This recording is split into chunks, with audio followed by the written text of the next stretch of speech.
start understanding what emotional intelligence means. Okay, because I have seen that many people have many different concepts about what emotional intelligence is.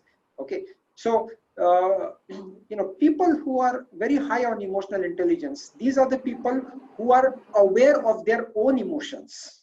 Okay, and because they are aware of their own emotions, they can regulate their emotions. Okay, they know how not to do those things which might turn off the customers. Okay, so for example, somebody might show anxiety, somebody might show irritation, somebody might show fear or nervousness, but how not to show these emotions will only happen if the person is aware of those emotions, that that thing is happening and this is what I should be wary of or aware of, and I should not be showing this to the customer. So being aware of one's own emotions is very important in order to regulate these emotions. Okay. Second is like this, that people who are the sales people who are high on emotional intelligence, they also have a patience to delay that gratification. Now when I say that, we have seen that sometimes what happens is some of the deals, they take quite a long time. Okay, some deal might be brokered very early, but some deal they take quite a long time. Now here is where what happens is the patience and the grit and the perseverance comes into action.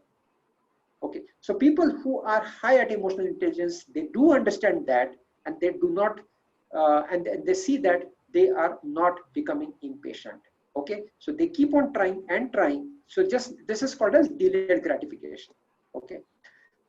um, the third one is that people who are good at emotional intelligence, they always remain positive despite having too many rejections. So and this is something which is absolutely must, especially when we are establishing our career as a salesperson that way. Okay, that when we do cold calls or something like that, on an average you do 10 cold calls, 7 are going to get rejected. Okay, so how much we are okay with facing rejection, that actually depends upon how good a person is at this emotional intelligence skill. Okay, so definitely rejections is part and parcel of the job, so no need to take those personally. Okay, because it impacts your other things, etc. Okay, so they remain positive even there are number of rejections. Okay, and finally these are the people who are good at high or good at emotional intelligence. They are also good at establishing a strong connect with their customers, so that they are very good at understanding what the customer feels, what are their needs, what do they expect, and so on. Okay, so by now probably you might be knowing what actually emotional intelligence comprises of. Okay, because see, all said and done, okay, many people say that the decision of purchasing is purely on logic. Okay, it might be your product is good or not, what are the features and all those things. But however, if you put yourself in the customer's shoes, and if you are going to purchase something or somebody is making a sales pitch to you, always remember the sales trigger depends upon how much you are appealing to the emotions of that customer. In fact, this whole field of something called as behavioral economics, which anybody who is getting MBA in sales or something like that, they are quite accustomed to this particular word, behavioral economics. It completely focuses on how the factors like emotions, psychology, and culture, these things actually come into play whenever an individual is taking a decision. Okay, so decision is not purely based on logic, but it is mostly based on emotions. And that is the reason you find different places, people keep on applying different tactics. The whole concept of if instead of selling a product at 100 rupees, the whole concept of this 99, 199, 299, 399 actually is appealing to that emotion. 399, people take time to understand it is 400, but it's more about it's 300. Okay, so it makes all that difference. They say that this concept was brought by Bata, but anyway, the whole concept of this 99 is actually nothing but doing the job of appealing to the emotions. In fact, I still remember that when I was hunting for a car for me, I was going to different dealerships. One of this happened with me, that a person, the salesperson in that we had done all those deal and all those things, and then when I was quite familiar with that salesperson, I did actually ask him that how do you make those sales pitch and all those things. He had one very interesting thing to say, that what he said, Sunil sir, when a person walks into our showroom, he is almost maybe 30-40% he has already decided that probably I need to check this car of this particular brand and let me see how it suits my need. Okay. And that is where what happens is I need to now build over that remaining 60-70%. And how I will do that, of course, that's where my skills lie. But yeah, it was quite a learning for me also. Okay. So, and since we are talking about this whole emotions thing, and that is also, I would like to make you aware of the whole branding part. Don't you think? The whole branding is nothing but how you can connect emotionally to people. In fact, if you look at all the ads and all those things, it's all trying to get connected with you emotionally. Okay. In fact, I remember I was in one of the seminars, and some very top-notch leaders in the marketing and sales fields were there, and one of them gave an example that this person was in Africa, and he was attending one sports event, which was a school sports event, and this kid who was running with the he had brought these Nike shoes, and he took part in the competition. He did not win, and he was very much nervous, and he was like crying, almost crying. And then somebody said that, don't worry, if you have failed now, you can try again. But this kid had a very good statement to say. He said that, what, I'm not nervous because I was not able to make it, but I failed my shoes. He was so emotionally connected to that Nike as a brand, but that whole incident actually talked about what place some of the brands are successful in making, or touching the emotions of the people. Of course, the target segment, whenever we talk about it. But yes, one thing we agree that, good product is must. Features, yes, it should be there. But the thing which makes a difference is nothing but how a product is able to make, or how as a salesperson, we are able to actually make a connect to the front person, and that connection mostly decides the success of the sales. Okay, so let's go reverse. Okay, when I say reverse means, if people are low, if any salesperson is low on this competency, the emotional intelligence competency, well, sometimes if you see that some of the salespeople are not able to handle rejection, they are low on emotional intelligence. If you see that some people are not able to withstand the challenging situations, that's they don't have that drive to keep going, that's nothing but, again, that person is low on emotional intelligence. If you see any salesperson getting impatient, whatever may be the reason, that is again a sign of a person being low on emotional intelligence. If you see a person is failing to build that rapport or build that authentic relationship with the client or with the potential customer, that's the sign of low emotional intelligence. So remember, when we say that, if people if salesperson is showing any of these signs, not able to handle rejection, lacking that drive, being impatient, not able to build that emotional connect, all these are the signs of the person being low on emotional intelligence. And that's where this today's talk lies, that how we need to be good at it, because it actually has a larger role to play, especially in our career as a sales, as a salesperson. In fact, in one of the Harvard Business Review, there was one article which was called as Connect, then Lead. Okay, connect first and then lead on sales. Okay, so this article was, whatever was written in the article was converted into a very good video. But what I want to talk about here is like this, that it said that, there are two very important traits required to make a successful sales. Two very important traits. There are many, but two very important. Okay, and they are competency, and second is empathy. Okay, competency is knowing about what you're selling, knowing the product. Okay, see, the order is also important. First, you should be the first trait which is very important is competency. Competency means how good you know about that product. So that's a must. Okay, that's a, not giving any second thought. And the next one is empathy. Okay, we'll come to that, what it is. Okay, because what happens is, before you are selling to a person, you should know the person whom you are selling, and knowing the person comes from how you are good at empathy. Okay, and I'm sure you would agree that, in sales, that trust factor is required. Now, how to build that trust? Correct.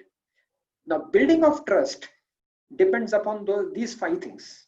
If you will be able to build trust provided you have these 5 things. What are those 5 things?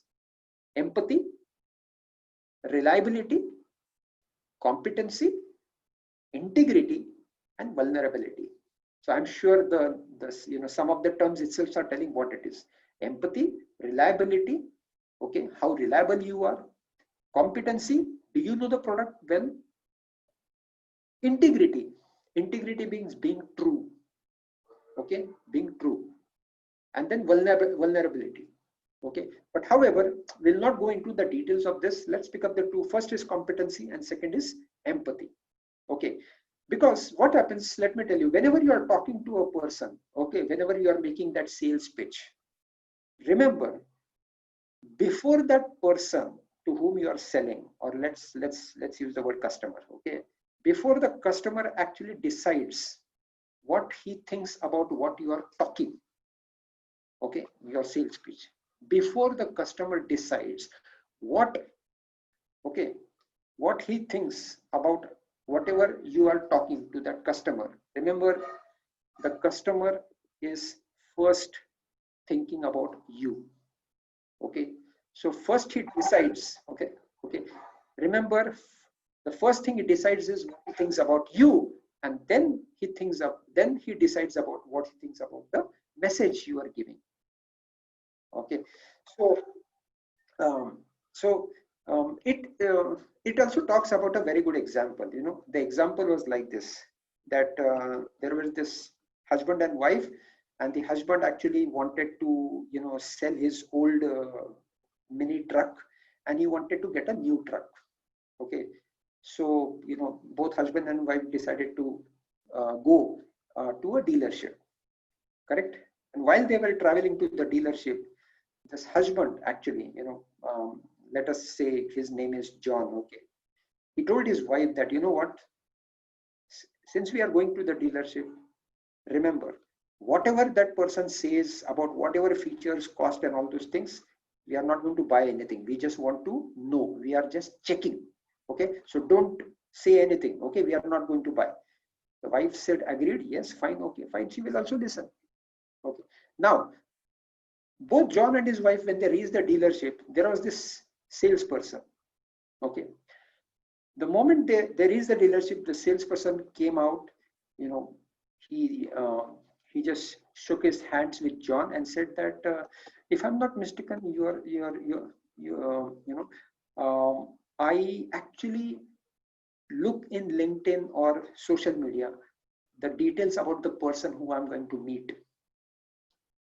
And in that, what I have just found out is that you are the past president of the National Autism Association, or National Association for the disabled people. Am I right? John says, yes, I was past president of it. Oh, okay, thank you. The reason I was more interested about this aspect of you is because my child also has autism. Okay, he is an autistic child, and I can tell you that I'm so happy about all the wonderful work that you people do. And that's how they started the conversation. And this conversation actually went for more than half an hour. They were not talking about trucks. He was just talking about what John did, and what his own son was autistic, so how he was happy with what all the care and all those things being taken for his son, and etc. The conversation went about all that. And when the conversation finished, both John and his wife were actually coming out of the showroom, and here's John says to his wife, I think, you know what, this person has that truck which I want to buy. Okay. So I'm sure John had the competency, which is the information about what kind of trucks are available, what is John's requirement, what are their horsepower and all those things. John had knowledge of the sales representative had the knowledge of everything, but he did not talk about those things. Okay, he talked with John about John, right? By this, he made that emotional connect. And this actually gave rise to the feeling or to the emotions that, that connect made John that to feel that, why should I not purchase from this agency? So what worked here? What worked here was that salesperson who was there, he had a greater understanding about checking the profile of the potential customer who walks into his dealership. Okay, so checking the profile gives him an advantage of understanding the customer profile well before he personally meets that customer. And therefore he knows what to talk with that customer. And that makes all the difference. Remember, I said, before customer decides what he thinks about your message or what you are talking, the customer decides what he is thinking about you. And that's where this sales representative had an ability to understand the customer before he meets the customer. Understanding someone, that's the first step of empathy. And that is why we said that, the two competencies which are heavily required, first was competency, second was empathy. Of course, for trust, there are other three, which is reliability, integrity, and vulnerability. But remember, empathy is what gets you into that door of that other person's. Okay, so that is very, very, very, very important. Okay, once you have got through that person, the whole other talk becomes very easy. Okay, if I have to put this into another example, is like this, that every person wants to talk about themselves. So when customer comes to you, if you know about that customer, good, talk about him. Okay, talk about him, talk about his achievements, whatever, and we all can apply different tactics for this, and it depends upon it will differ from people to people. There is no one particular way. Okay, but once you understand the gist, I think things become easy that way. Okay, so yes, emotional intelligence is very much integral part which is used in our career as we keep on progressing as a salesperson. So now, when we say emotional intelligence is required, so what are those skills that make up this whole jaggery of emotional intelligence? Well, the first one is empathy, which anyway we talked about in this example. Okay, empathy is nothing but putting yourself into that other person's shoes and looking the world through his eyes. That's empathy. Okay, I'm not talking about sympathy, so just don't mix with sympathy. Sympathy is different. Empathy is understanding from the customer's point of view, understanding from that other person. Of course, in sales, the other person is the customer. Okay, so understanding from the customer's perspective how the world looks, how that other person thinks, how that other person sees, what is the context in which other person is talking to me. The more you are able to understand this, and again, remember, it's a skill, so you need to keep on trying. You will, one fine day you will become good at it. Okay, but if you want to understand other person, this is another thing, trying to know about that other potential customer wherever possible. Okay, it always helps. It always helps. Because normally it's, whenever we meet an unknown person, first we start talking about each other. Okay, so that we are able to understand better. It's nothing but that's how empathy is in action. Okay, so that's the first part, empathy. Empathy is one of the components of emotional intelligence.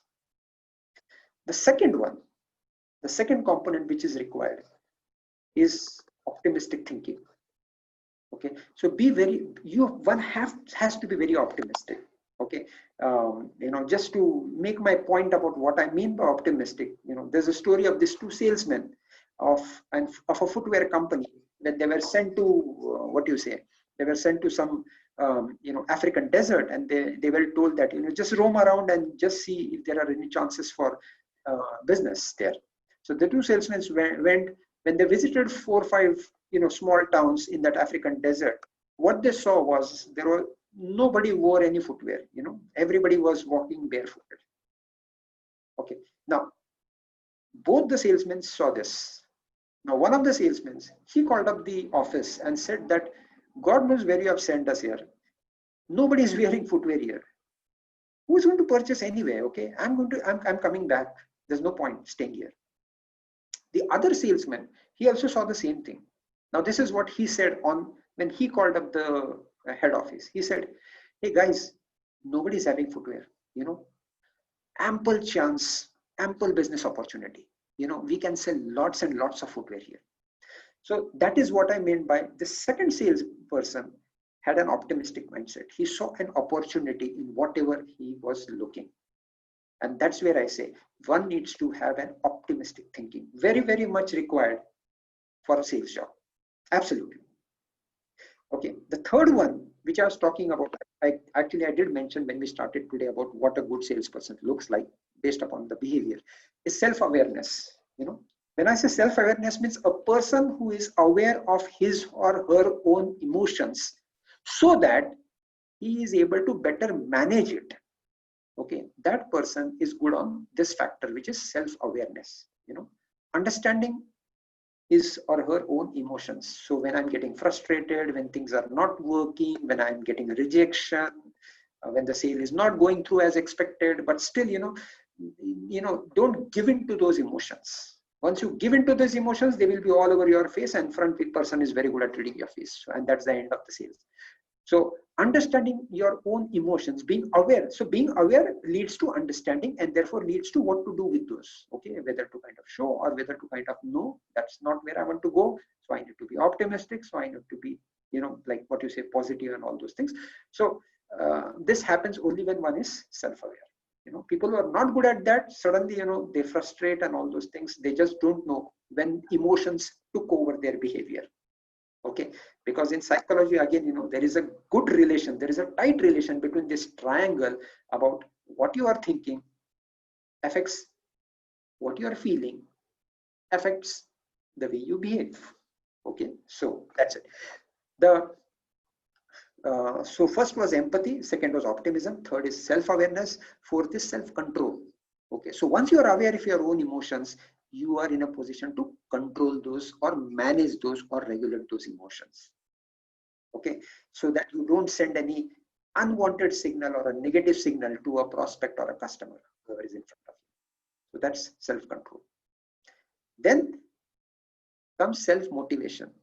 Absolutely required as a salesperson. You need to be motivated enough, then only it will be seen in your body language. Correct? Nobody wants to see a salesperson who is kind of, I don't think this person is interested. So he's just there because he's been sent here. Okay. So self-motivation should be there. Correct?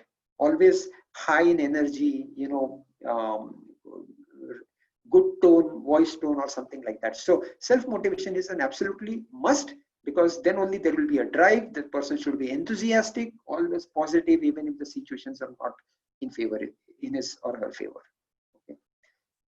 So that's the fifth one. Next, curiosity. A good salesman is one who is always curious, because if you are curious, then you will listen. Otherwise, you'll keep on talking and talking and talking. You will even stop the front person and you will keep on talking yourself. No, you should be curious so that you are ready to listen. You are asking the right questions, and there is an urge to understand more about the front customer. This happens only when one is curious. So curiosity is another trait required. Next, resilience. Resilience means, yes, If the sale is not going through, of course, even if there is a rejection, frustration, or any other setbacks, you still keep on trying. That is resilience. Next is, are you good at building relationship? Okay, it's a very, very important. You need to build that connect. You need to influence the front person. Okay, so that's very important. This will happen only if you're good at relationship skill.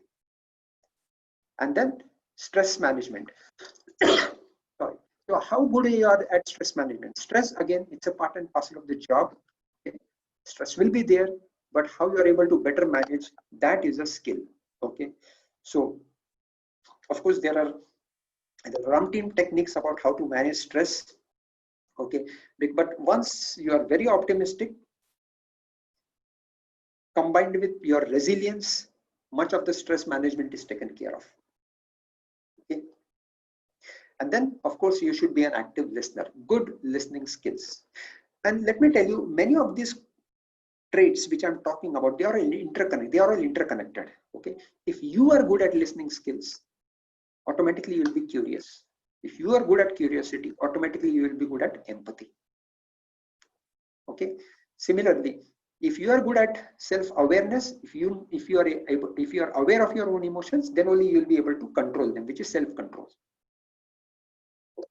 So overall, if I have to kind of rephrase, or if I have to kind of summarize, what are those emotional intelligence skills that are required?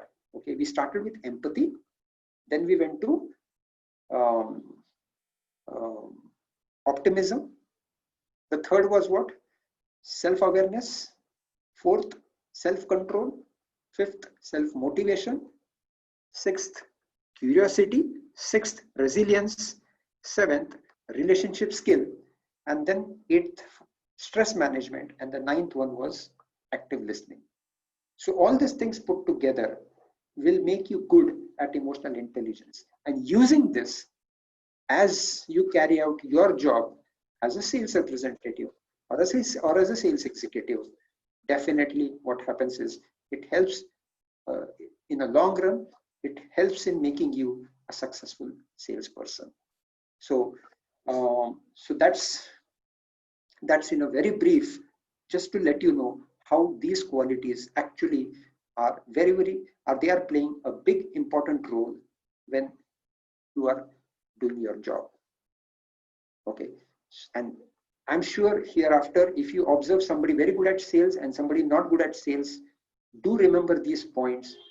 You will find that there are some of these points which are missing, and that's the reason there are issues in the job. So again, as I said, this is a skill. You practice in these kind of things, they will help you in your job, and good part is they also help you in your domestic life, because anyway they are very complementary. They make you good at your job, also they make you good at it. It's both professional and personal life, they are useful. So either way, it's adding value to you as a person. So why not practice that? So I hope you got the gist of what was the topic for today. So Jerry, can we open for questions? Yeah, we can do that.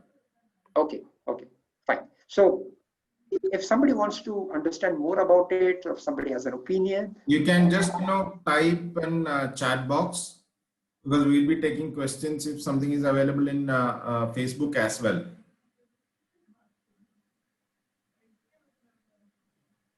So if you have any questions, please type in the chat box.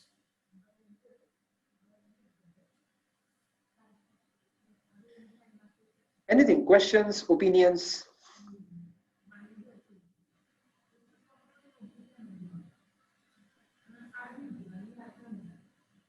Anything, questions, opinions?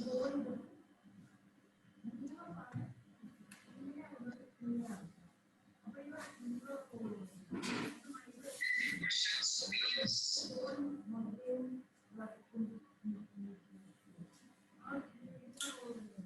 I think we are not getting any questions here. I'm just seeing Facebook as well. Okay. Because Facebook, now there is a lag. It is right. Yeah. There's a lag. Almost 2 minutes lag is there. Somebody agrees, somebody doesn't agree, which is fine.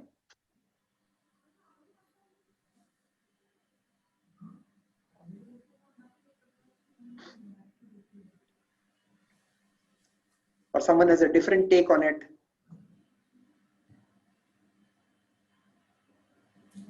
How to handle other person's emotional quotient? That is one question which has come from Manas Mishra.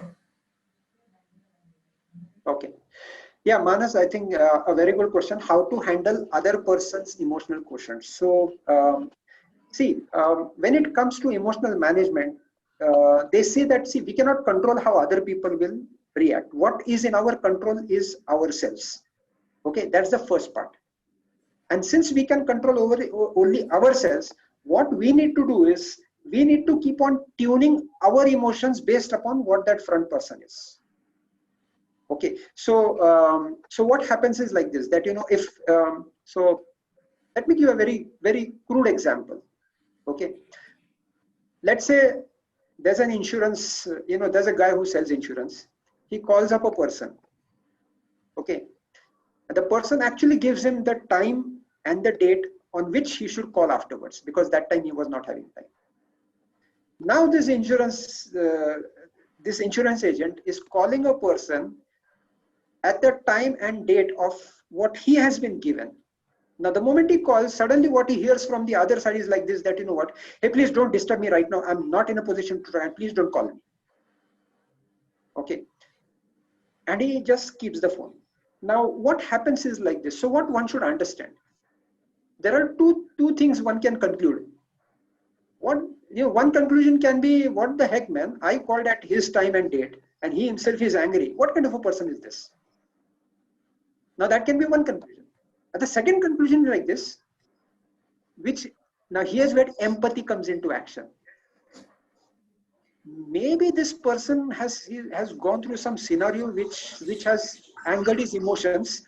His temper is high. So I need to kind of, maybe something has happened. It has nothing concerned with me. So let me be quiet.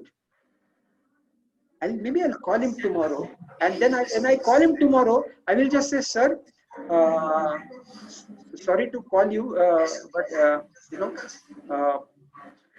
he will start saying that there was this insurance policy which we are talking about, and I just wanted to, is it a right time to talk? Because I understand that, there was some issue yesterday. So I completely understand what there might be a matter.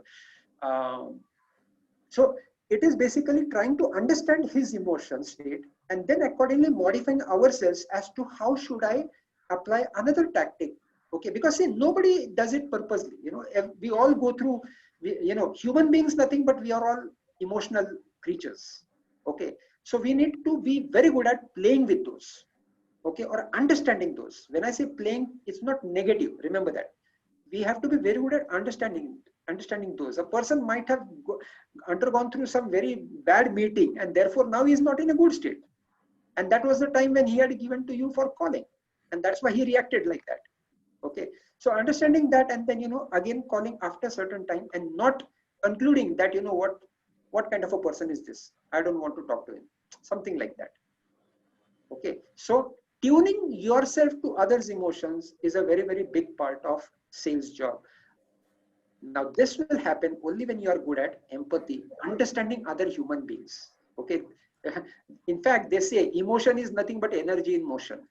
Always remember that. Okay. So I hope you have got your answer. If you're still not, if you want any other clarification, you can ask another question. Manas? There is one more question that is from Mr. Yadav. How to handle a angry customer? How to deal with him? That is the question. Okay. So I think the example which we just discussed now may be a part of this answer. First of all, if the customer is angry, one is like something, maybe an hour before or half an hour before something has happened with that person. He might have been passing through some situation, therefore the person is angry. The other part is that if he's angry because of, some product issue or something like that, we have seen in our life, especially the customer service, if the customer is angry, remember, first, the property which I said, last point, active listening. First, listen to that person. Let him say what he wants to say. Okay, sometimes people just want to vent out. Okay, but let him vent out, understand what is the problem.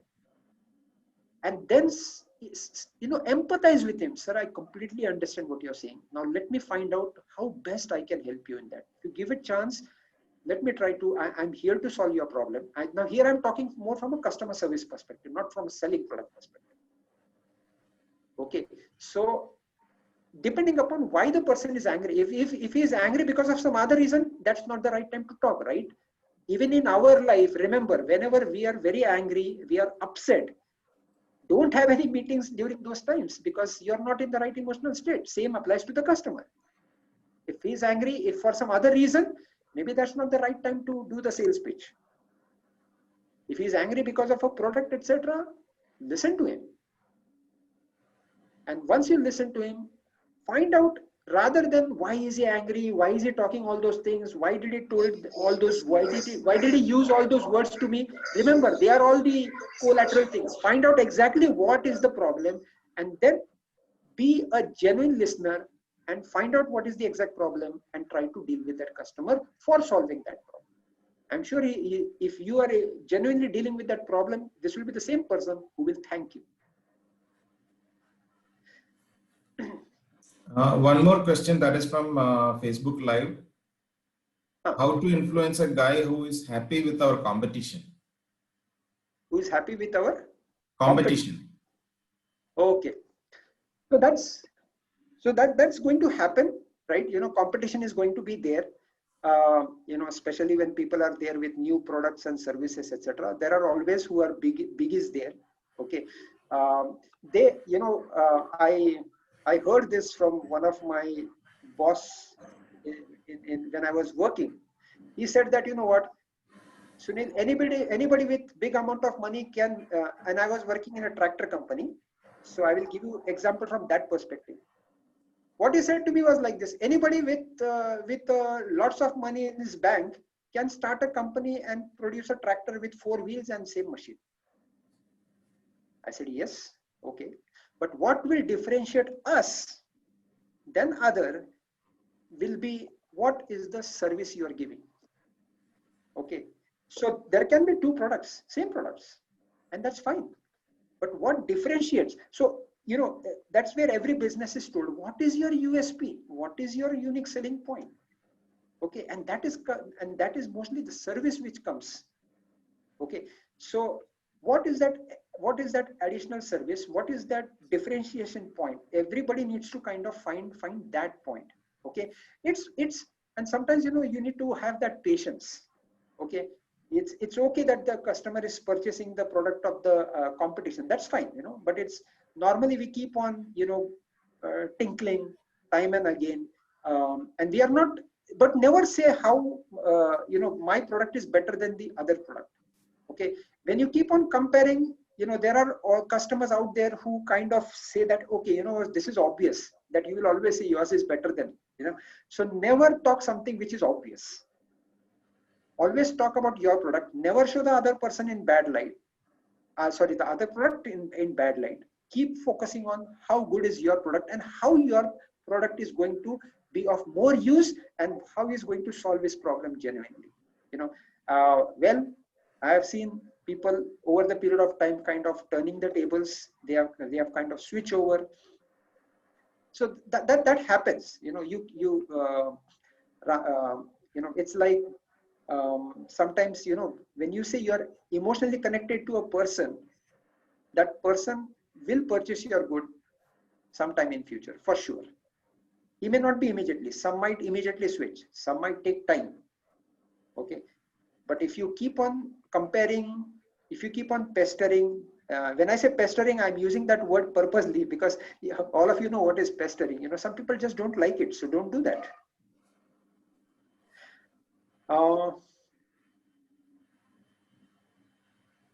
Yeah.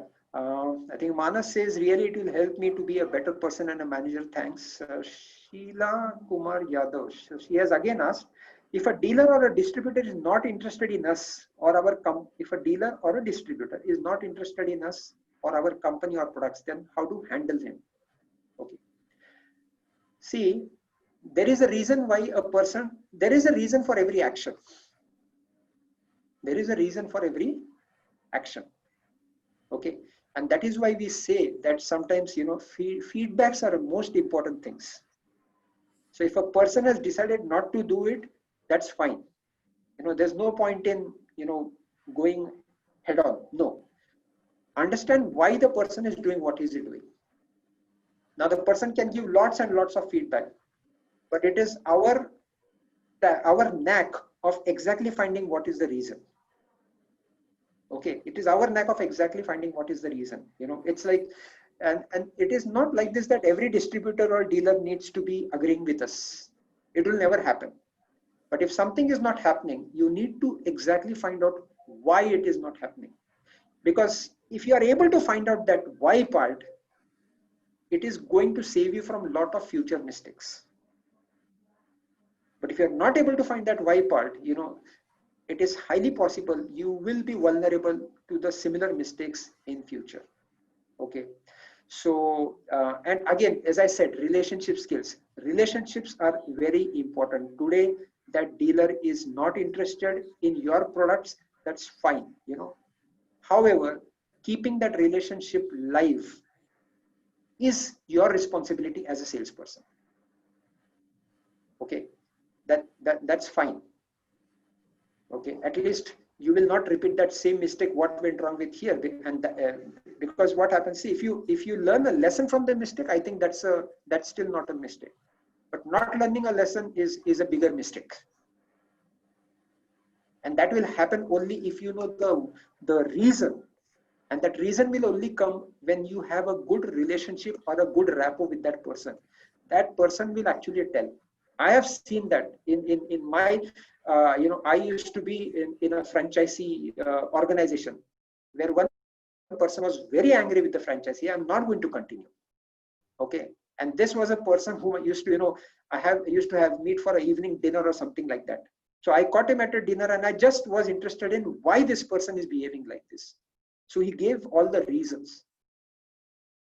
And my job as a, franchisee distributor was to make sure that this thing doesn't happen with others. That's where I would like to put that point.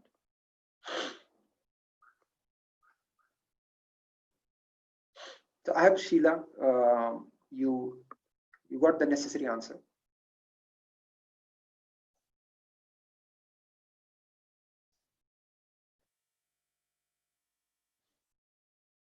Yeah, anyone else? I think these were very good questions.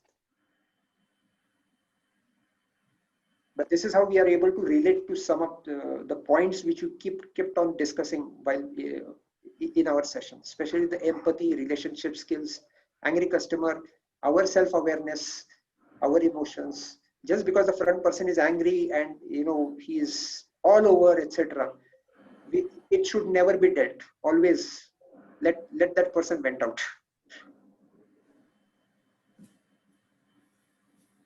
I think we don't have any more questions remaining. Okay. Okay. So thank you, Sunilji, for joining us from Pune and sharing your valuable experiences along with industry examples. So a lot of examples you have quoted to explain each point. Thank you for your input. So thank you guys for watching. If you have any input now, you can reach us at this ID. We can just see this screen. These are our websites, and there is a email ID which is mentioned there. So if you have any queries or if you want, because these are the basic things what we have covered here, because this 30-40 minutes now we will not be able to cover much in this short sessions. So yeah, this topic is a very big topic actually. Yeah, it's a very big topic. We may have to spend a couple of hours or days for this. So you can reach us at this email ID. If you want to attend any programs, now we'll be continuing like this. This series will be continuing in weekends, same time on Saturdays. We will try to cover it every Saturday if possible. couple of people now we have joined together and trying to do this. So next week, no, most probably it will be another person which will be joining from our group. So thank you guys for watching. Reach to us through this email ID if you have any queries, doubts, or suggestions. Thank you. I think there are some people who have commented, which is good. So Sheila says, yeah, thanks a lot. It was a good enthusiastic. Ravi says it will help a better person. So yeah, thanks Ravi, thanks Sheila. I think anything which information is useful, that's what was the intent of this session. Thank you. Yeah. Yeah. Thank you. Thank you. Thank you. Yeah. See you, all of you.